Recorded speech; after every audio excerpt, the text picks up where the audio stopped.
Okay. Welcome, welcome, welcome, welcome, everyone. Good afternoon.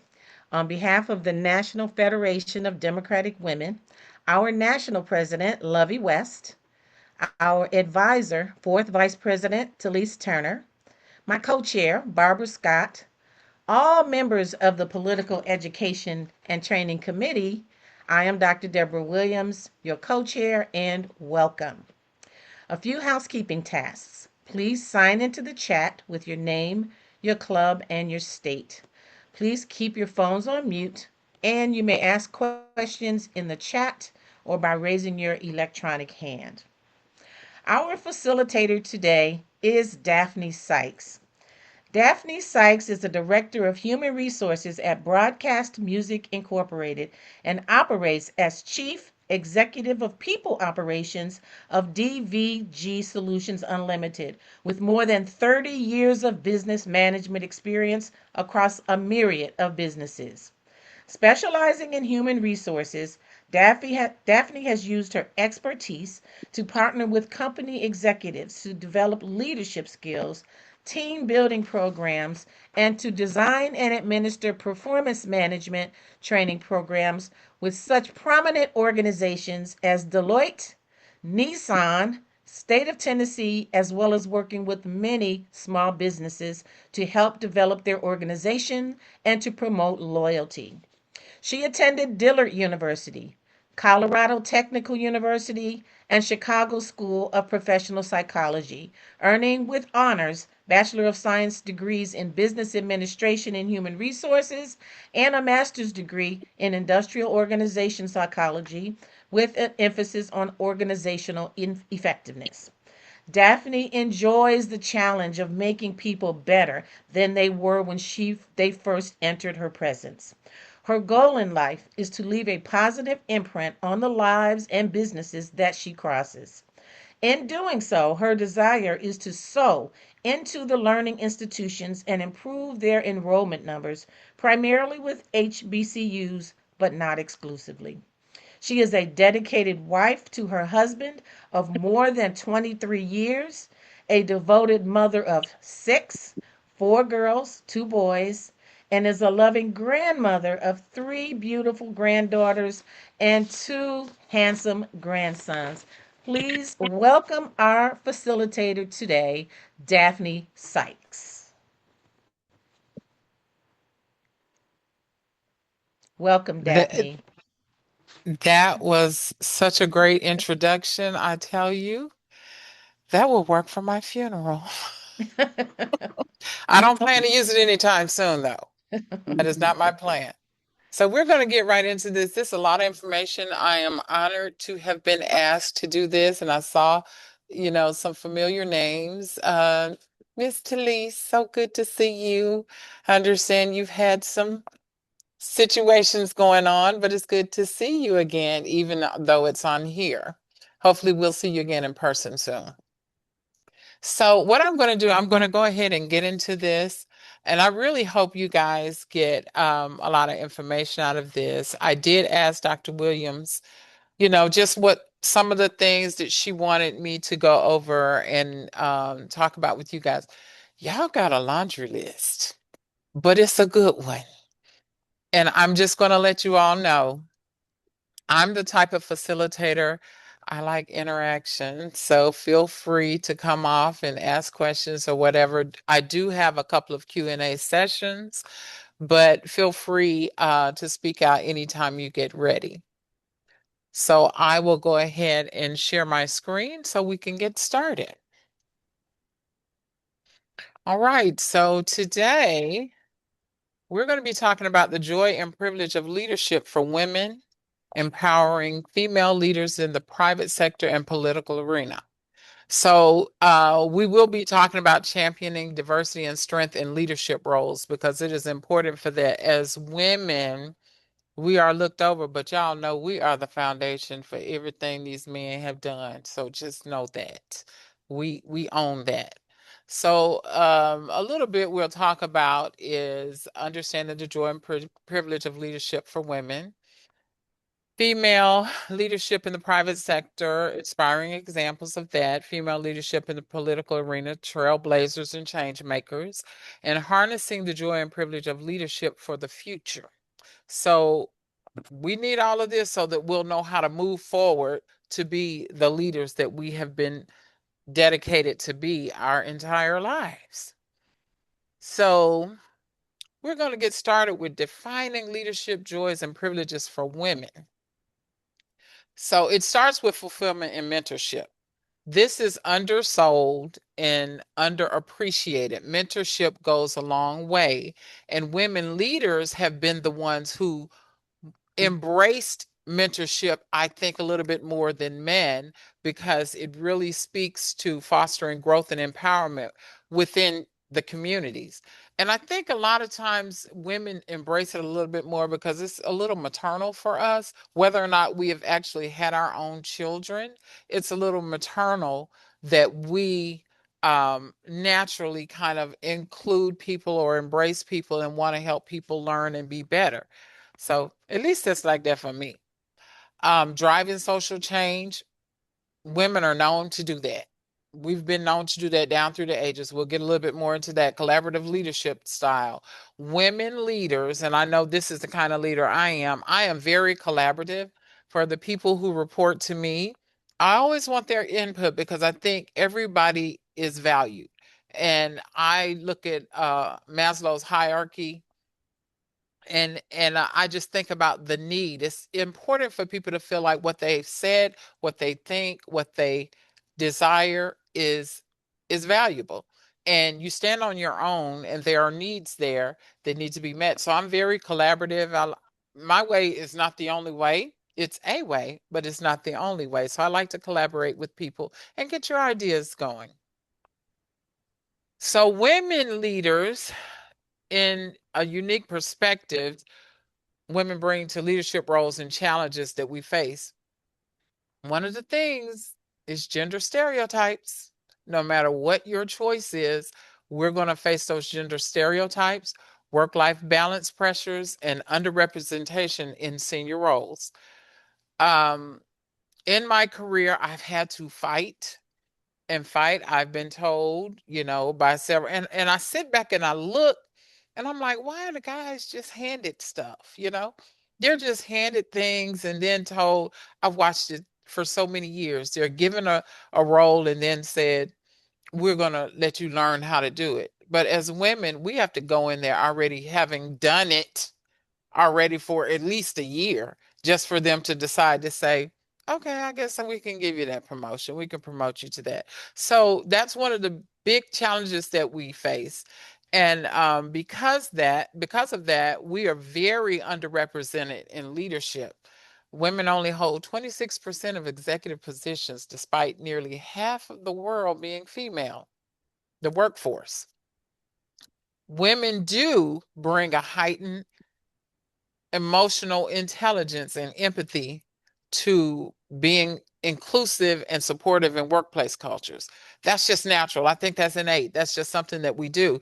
Here again, collaborative and problem solving. That's just what women do. We emphasize collaborative approaches. We look to enhance innovation and team resilience in organizational challenges because we want to usually collaborate. That's usually what women want to do. Great impact on organizational performance. Organizations that have diverse leadership, specifically diverse or including women, see higher financial performances and stronger employment engagement, greater team cohesion, and innovative problem solving. And I think what happens is they want to keep us under their thumb because we're so effective. So just remember that the men want to handle us, so Yeah. they keep us. Just think about the leader we got up there in the White House now. But I don't even want to get into that.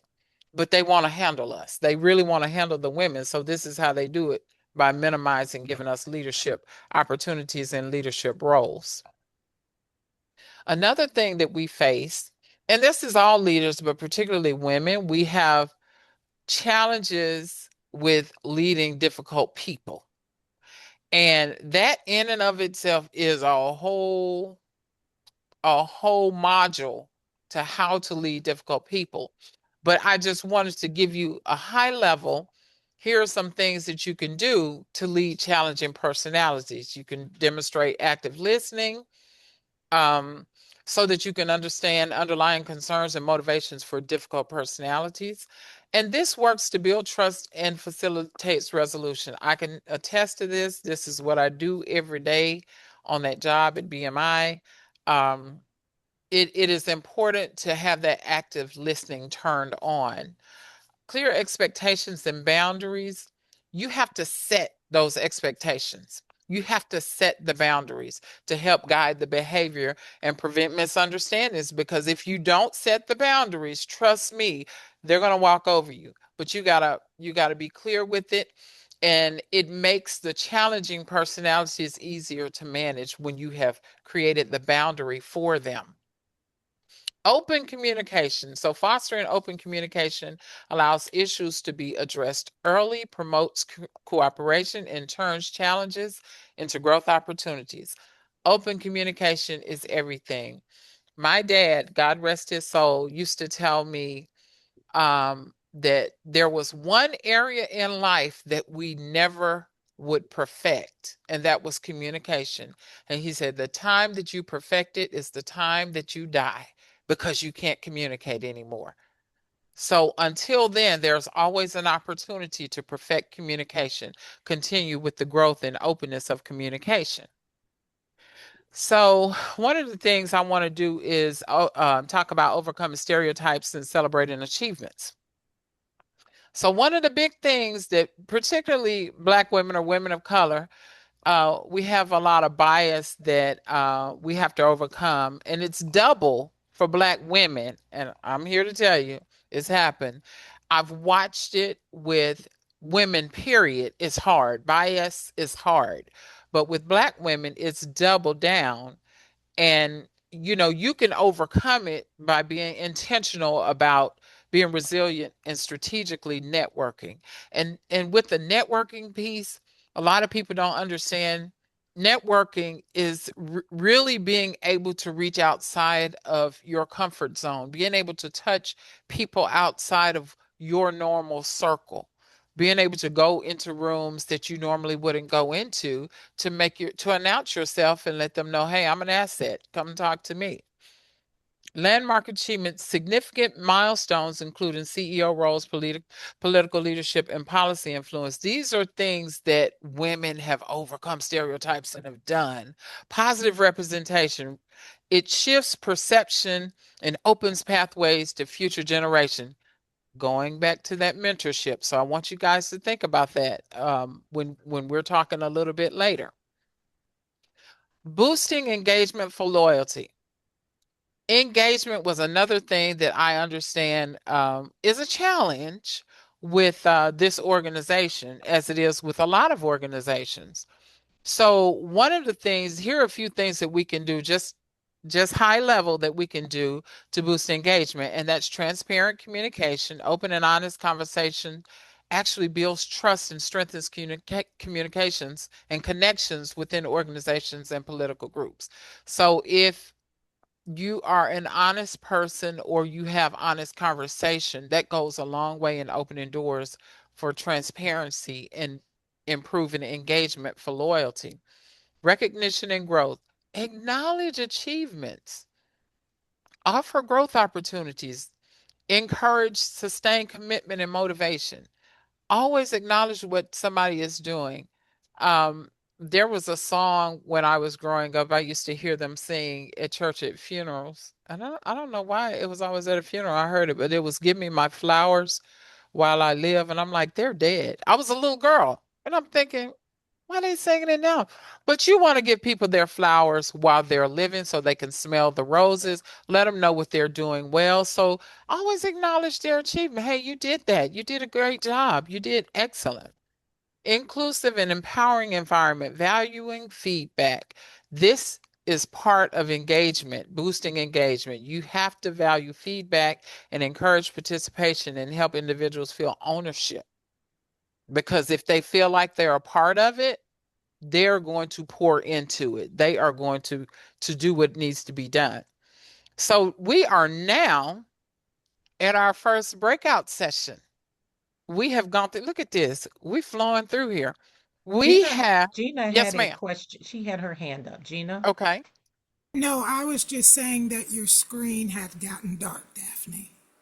Is it dark now? No, it's lightened up now. Oh, okay. Okay. I'm sorry. You should just yell that out, Gina. Okay. Okay. Sorry about that, guys. But we're at our Q&A session, and we're going to have two rooms for the breakout session. And in one room, you're going to discuss the first three questions. In the other room, we're going to discuss the last three questions. And then we're going to come back together and have a representative from the room to kind of talk about your answers and why you arrived at that. So it's going to be 5 minutes. So you got 5 minutes to discuss three questions and come up with answers. So if we could be go into the breakout rooms now, that would be great. And you all just join.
And we're back. Wow. We really had great conversation in our room. Gina, Yes, ma'am. if you want to, let me share my screen. I want to be able to look at the questions so that we can answer them. And if you would take your room or your representative, speak to you all's questions. Okay. Kathy, can you speak to the points on mentorship? You had some really good points I'd like you to share with the group. Okay, thank you. Thanks. So what I said is that mentorship is a valuable part of leadership development because a mentor will be that person who has gone and been exposed to things that the mentee has not, and therefore able to guide and direct that person into some of the areas out of the unknowns and into the known and help them to grow in that way. I love it. I love it. Anybody else want to add to that or speak on that? It's really good. Well, I know for myself personally, if I hadn't had mentors, I would have been lost. They were such an invaluable part of my own personal growth experience. My hat's off because these ladies have seen things and done things and had to experience things and push Hmm. back that I, at this point in history, don't have to deal with. But because I understand what they went through, it makes my journey easier and more fulfilling, knowing that I have that knowledge to fall back on if I'm faced with anything that they've shared with me about their personal experiences. Okay. Okay. All right. Move on to the next one. Okay, when it came to the collaborative leadership, uh, Patricia, could you speak on what you were talking about? Me, Patty, is that who you're saying, Gina? Yes, Oh, okay, yes, thank Patty. you. Yes, fostering collaborative leadership style. We were saying that as volunteers in our Democratic women's groups, that because we are volunteers, this isn't a business. We're not employees. We're coming into this, and we like to think of ourselves as equals, pretty much, right? I mean that we all have opinions, and we all want to be heard, and we want to be valued. And I think a collaborative form of leadership really suits that, especially our volunteer organizations. And somebody else was mentioning that, a rising tide lifts all boats. And so we were saying that we thought that collaborative leadership is the preferable type of leadership style, especially in volunteer organizations. I love it. Okay.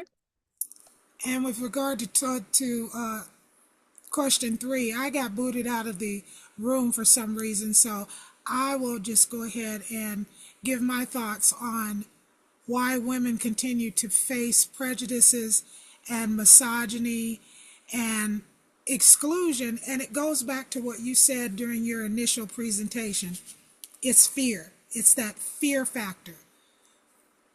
They're afraid that we will be able to accomplish things that they haven't achieved and that it will overshadow the footprints that Okay. they've laid down.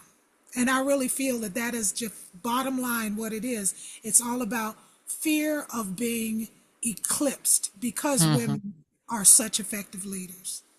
Absolutely. Wonderful. You all did great. Give yourselves a hand. Now let's talk from my room. I number four. Now I didn't appoint anybody. I just told them to volunteer, but they gave some great answers to these questions. So of course, Miss Talise had an answer to everything, which is great.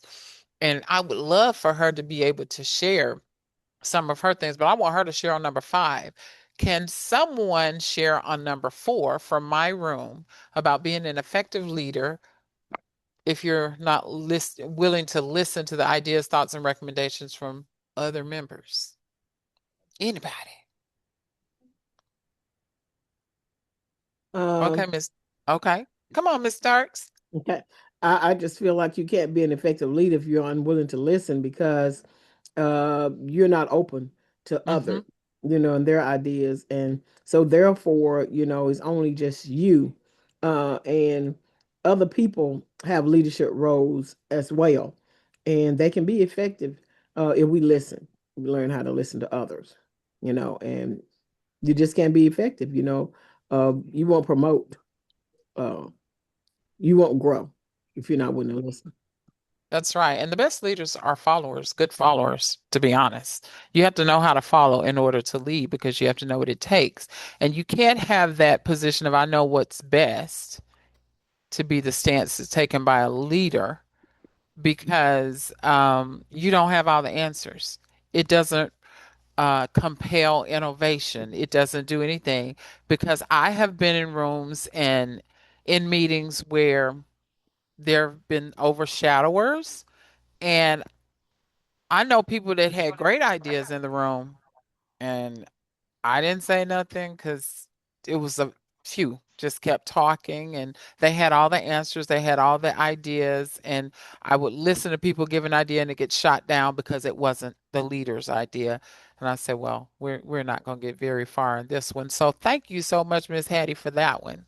Okay, number 5, what are some solid strategies that would be useful in overcoming gender and racial biases?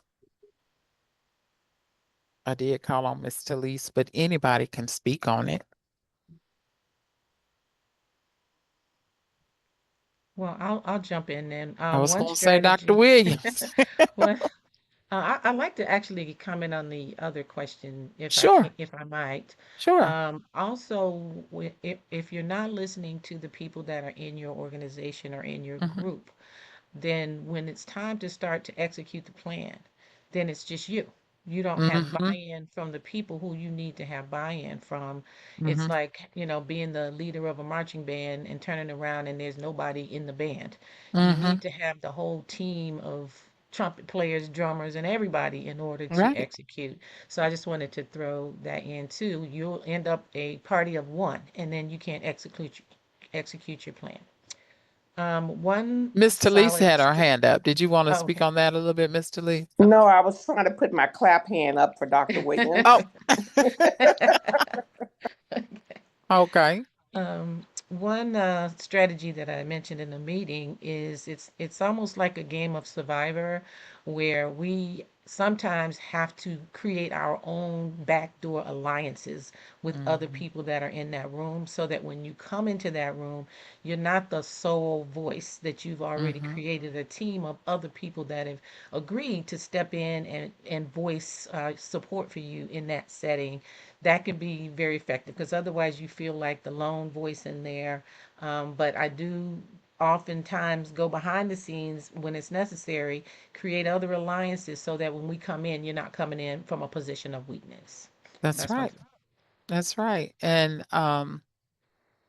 Miss Talise said something about when it comes to biases, you have to understand you come in with your own biases. So you have to know what your biases are. Miss Talise, did you want to speak on that a little bit? I just made the statement that we do have our biases when we come into a room, and sometimes that hinders the growth.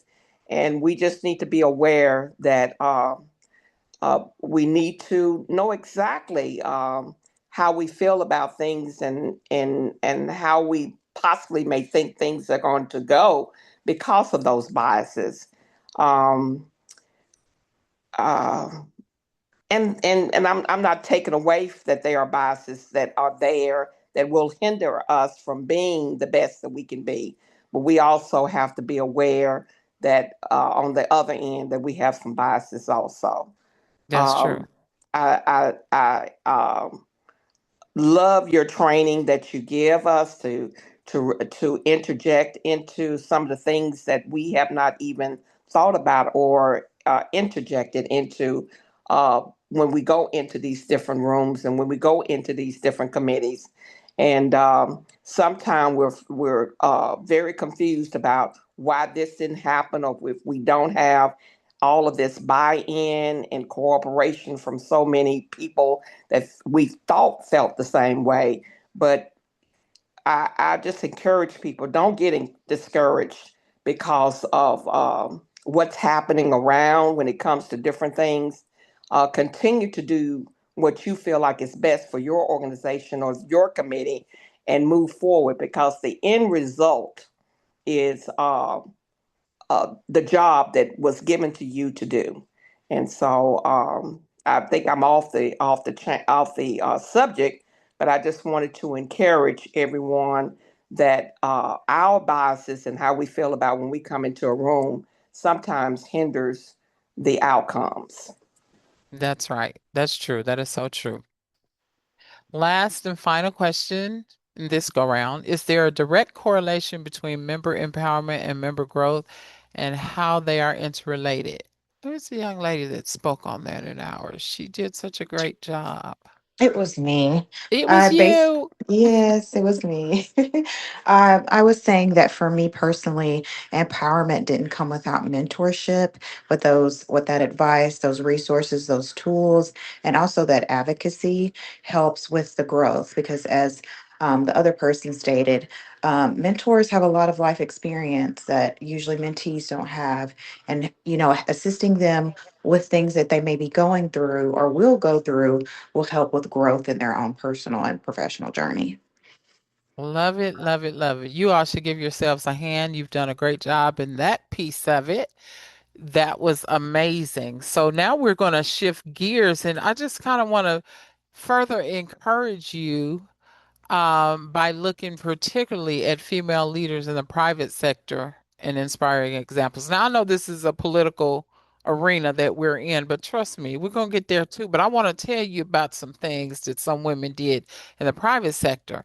And I think it's important for us to understand that even though we're in this arena, we do have things that we do outside as well. Some of us have things that we do outside as well. So it's important for us to be able to look at these things. So our first case study is for Miss Ursula Burns, the former CEO of Xerox. Y'all, I didn't know about this woman until I did this research. And she was the first Black to lead a Fortune 500 company, breaking significant corporate barriers. She transformed Xerox and revitalized their strategy.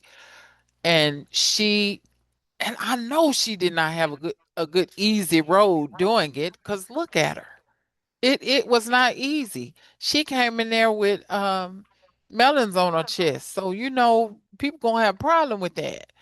And she advocated for diversity and inclusion in leadership and promoted equity in corporate culture. Now I know where we are now, um, DEI is not favored. I know that. But I think it is unfavorable because people do not understand what DEI is. So we'll talk a little bit more about that in a little bit. I want to go to this next case study. Rosalind Brewer, CEO of Walgreens Boots Alliance. I didn't know about this girl either, but she was doing her thing. She came through and represents a breakthrough for Black female executives in major corporations. Her career highlights strong operational skills and strategic vision driving business success. Well, she looked like she probably did. She was probably good at it. She was very committed to diversity and inclusion, and she inspired future leaders from underrepresented groups. I bet you she had a good mentorship program. I bet you she did. And her visibility highlights opportunity for Black female leaders in male dominated industries. I would have never thought that she'd be in there and doing that. So she was a power play. Here we got Miss Mary Barra's rise and innovation at General Motors. Now everybody knows GM was very male dominated, is still very male dominated, but she came in here and she made her mark. She became the first female CEO of a major global automaker. She killed it, and she broke down barriers for genders and in the automotive industry. Because everybody know you think about cars, you think about men. She broke that all the way down. Under her leadership, here she committed to 27 billion to electric vehicle development. Now, do we hear about that in the news? We hear about the electric vehicles being created, but we don't hear This came under this woman's leadership. Girl power. I say it all the time, girl power. And under her leadership, GM advanced autonomous driving technologies, shaping the future for safer and smarter transportation under her guidance. And here we got these cars now that don't have people in them. I have passed them on the road, and it's kind of scary to me to see them go by and there's no one in there. But here she is doing this thing. So she championed gender equality within GM and beyond and inspired diversity and inclusion in the corporate world. That's what she did. She was amazing, is amazing, and looked good doing it. So, challenges and opportunities for women in corporate leadership, systemic challenges. Here we go. We face systemic bias, underrepresentation, and limited access to sponsorship and corporate leadership roles. We don't have very many growth opportunities, but we can increase the awareness. Where I am now, that's one of the things that it's a struggle because it's very male dominated, and we try to tell them it's important for women to be in these roles making these decisions. Business impact: companies with more Black female leaders show 15% higher profitability than their peers. These are just statistics. And leadership development programs and inclusive culture building are key to maintaining progress for diverse and all women leaders. We just got to have these programs that exist so that we can be better. Now, here we're going to go to female leaders in the political arena and trailblazers and change makers. Y'all can probably guess at least one of these people I got in this group. Jacinda Ardern, this lady, Prime Minister, she was good. New Zealand. She's recognized worldwide because she did something that women do well. She was very empathetic and transparent with her leadership style. Women own that. That's what we do.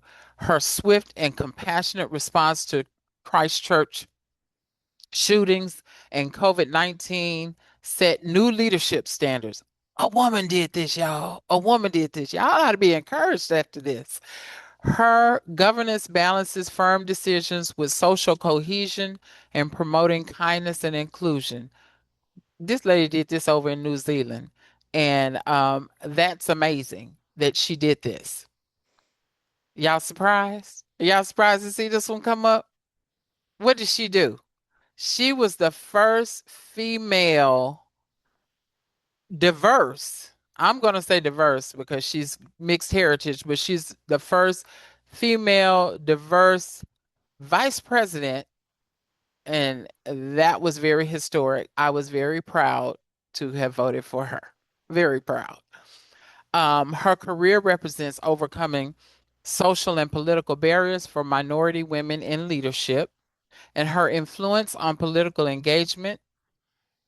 It inspires increased political participation and rise in minority candidates nationwide. So people like Kamala, they're good for improving and encouraging engagement because these are things we can aspire to be or be inspired to do and know that we can make changes and we can, you know, set some records and do things as women.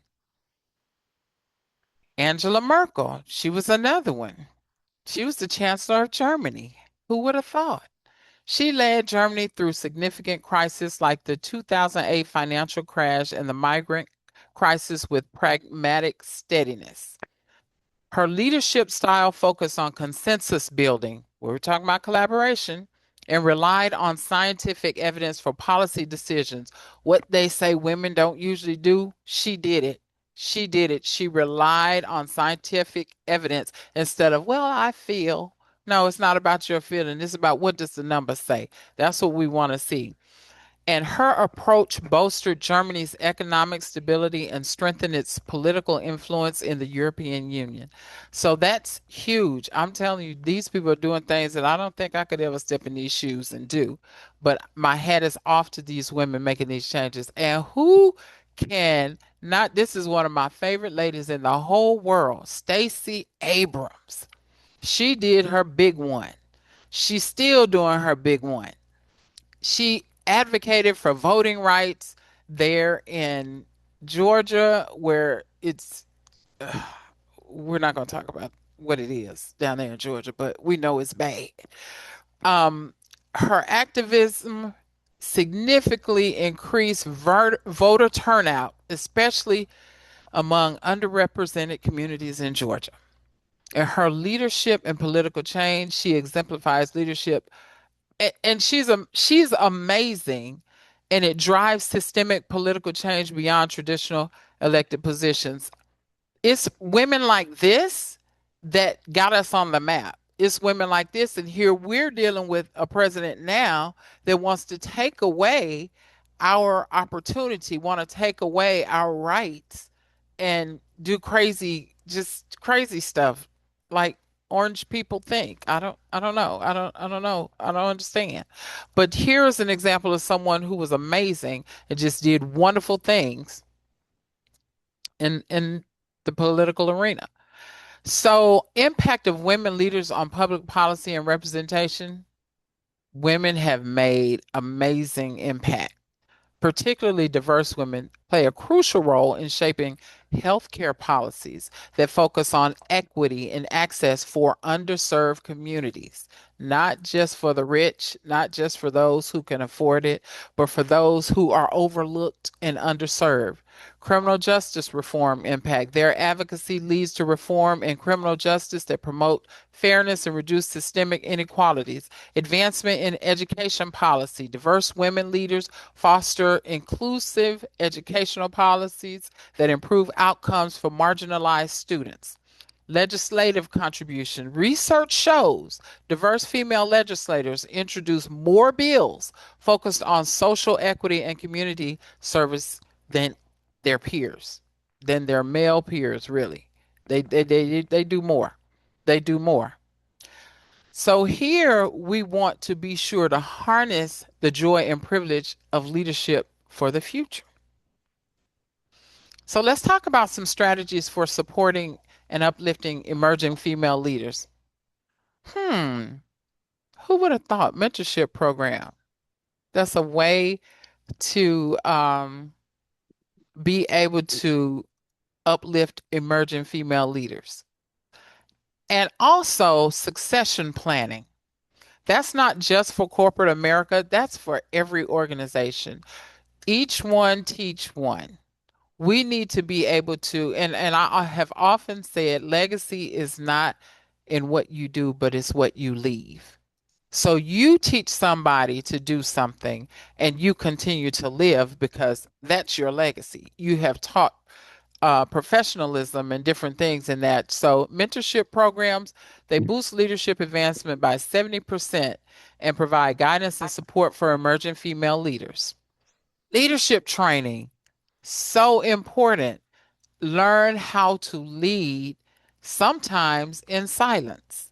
There are different strategies for effective leadership, but leadership training helps equip women with essential skills for career growth and effective decision making. So I always say, and I can say this among my six children, some people were born to lead, they're just born with it. And then there are some they can learn, so they can be trained. But the ones that are born to lead, the training helps enhance that and just kind of hone it for them and smooth the rough edges and show them how to be excellent leaders. Organizational inclusion policies. Inclusion policies foster equitable workplaces that support the advancement of female leaders, diverse and otherwise. It's very important that we support diversity and be sure our tailored systems support and address unique challenges faced by all women, but particularly by women of color, building resilience and confidence. And I mentioned earlier that DEI was something that is misunderstood, and that's because usually when people hear DEI, they automatically think black and white. But diversity, equity, and inclusion is more than color. It's way more than color. it's for me, I have a particular passion for neurodivergent people because they have invisible disabilities that cannot be seen and they're overlooked because they're not normal. These are things, all of these things are what make up DEI, diversity, equity, and inclusion. And it's important for us to understand it goes beyond black and white or just color. So, setting future goals for inclusive and joyful leadership, increasing representation. Future goals emphasize enhancing representation and access to leadership pipelines for all talent across organizations, and even within this one. Accountability measures. Organizations plan to implement diverse KPIs and employee member feedback loops ensure progress towards inclusion and joy. Feedback is wonderful. A lot of people don't like it because they don't want to hear anything bad, but feedback is important because how can you grow if you don't hear where you're failing? And failure is part of growth. Benefits of inclusive leadership. Research shows that inclusive leadership improves employee member well being and fosters innovation within all organizations. So you got to be inclusive. You cannot be, and it goes back to that question asking, I know best. I have the answer. I know everything. You cannot. Not if you're going to be a great leader. You don't have all the answers and you can't do everything. So you want to build mentorship community networks and be sure that everything is going for training and growing people coming behind you because unfortunately we will not live always. We won't be here forever. It's just going to happen. Strong professional networks are a great impact on women and it improves career satisfaction and advancement opportunities for all women. We should really strengthen our professional networks and that's across all all industries. Community initiative, peer groups, professional associations, leadership forums create safe spaces for development and empowerment. Again, one person doesn't have all the answers, but that's what we do. We work together and we do what we can to improve the community. And the way we do that is each one teach one. Just remember that the mentorship program goes a long way. So now we're at our second breakout session, and believe me, we're almost done, ladies. So if we can go out now, this one is just three questions. So what we're going to do is we're going to break out for 3 minutes, and Gina's group is going to take question one. My group is going to take question two, and then we're going to come back and answer question three together. Would that be okay? All right. If you could go ahead and put us in our rooms, that would be great. Please join the room.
All right, we answered that question, came on back.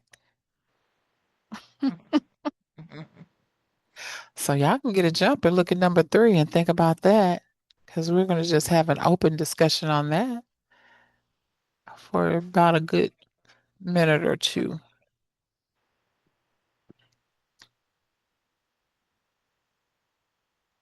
Okay. Gina, come on, bring your team back. Okay, and thank you, Daphne. Okay. Kathy McNair made some very poignant points. Kathy, could you share that with the group?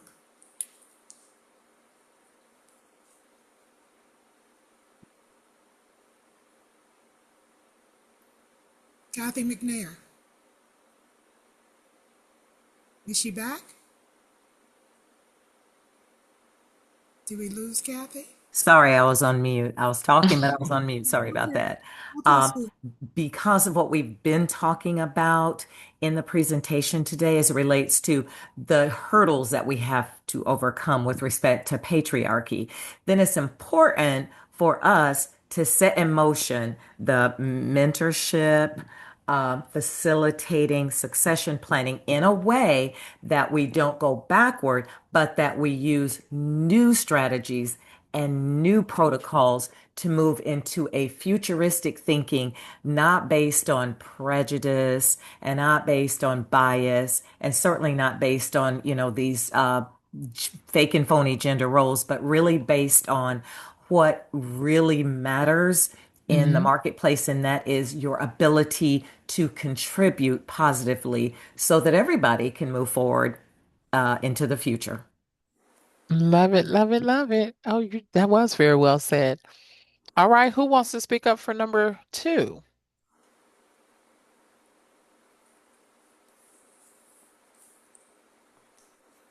This is Wendy Crosby.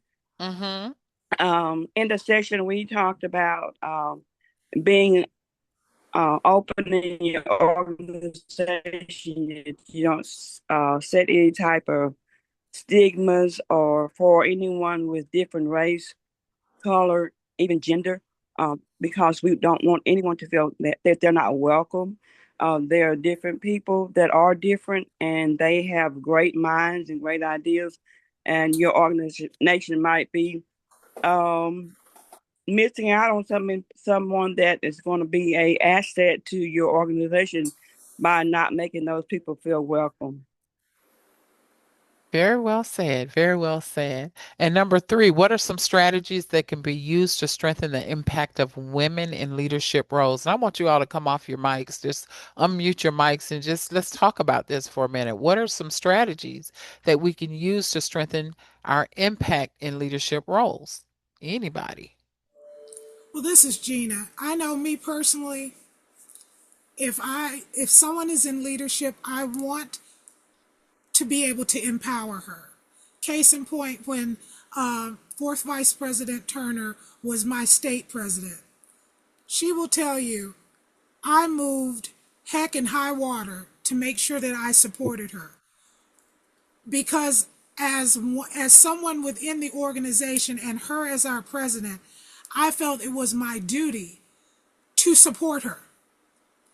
And if that meant me staying up for 48 hours at a time, putting a presentation together, or having to work extra to do something when someone else fell off the rails or something, that is what you do when you're a leader.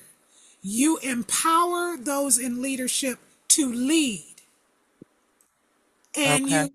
as my father used to say, and if you don't agree with something, you speak in private to that person. You do not Mm-hmm. ever criticize publicly, because that is the first crack in your infrastructure. So your strategy is to provide unwavering support. Exactly. Okay. Anybody else have something else? Yes, one thing that I found, and I've just been a short time president, but in any committee or organization I've been in, I think you empower people by giving them um, leadership roles, such as heading committees. Uh, Mm-hmm. Sometimes you can see a person, where their strengths are, So you appoint them to um, be over a committee, be a head of this. That way that they're also empowered to be leaders within within the organization. Absolutely. Absolutely. So these are some of the things amazing. Um, it is important, and it's about inclusivity. It really is about inclusivity. Um, and it's also about mentorship. You've got to open up and be able to have people come in and teach them. Don't just keep all the goods to yourself. Be willing to share your information. And, my mom used to tell us all the time, you keep that hand closed, you'll never get anything else. Well, it took me a good long time, 40 plus years before it made sense to what she was saying. I'm like, why she keep saying that? She said, all you're going to get is what's in your hand. You will never get anything else because you never open your hand. So we have to be able to be supportive to our leaders, and we also have to be able to listen to other people and hear what they have to say and be willing and dedicated to mentor someone. I tell people all the time, I don't know a lot, but what I know, I'm willing to share. I don't know a whole lot, but I'm willing to share whatever it is I know, and so that I can help you and you can build that block and grow on that. So that brings us to um, our conclusion, guys. Empowering female leaders shape a brighter future. Unique leadership joys. Female leaders experience unique joys and privileges in both corporate and political leadership roles, empowering inclusive leadership, empowering diversity and female leaders, foster inclusive, impactful leadership that benefits organizations and communities, mentorship and communication, building mentorship and community networks is essential for sustaining positive change and inspiring future leaders. And this concludes the training for today. I hope you guys have learned something. I hope this was helpful to you. I hope you can take something, got some nuggets from this training. And I'm always happy and available to share anytime you guys need me. And thank you for inviting me. I've enjoyed myself. Well, thank you so much, Daphne. Thank you to everybody who contributed to today's engaging conversation. I hope you did take some nuggets. I'm sure I definitely took some nuggets from today. So I just want to thank you. You are amazing, Daphne, and we appreciate you for sharing your time and your enormous talents with us today. We also want to thank Mary Curler for serving as our Zoom administrator and for Gina Johnson Sims for all of your assistance with today's workshop. With that, I want to thank all of you again for attending today's training. And I hope that you each will have an amazing, amazing weekend. And we'll see you at our next quarter 3 training. Thank you all.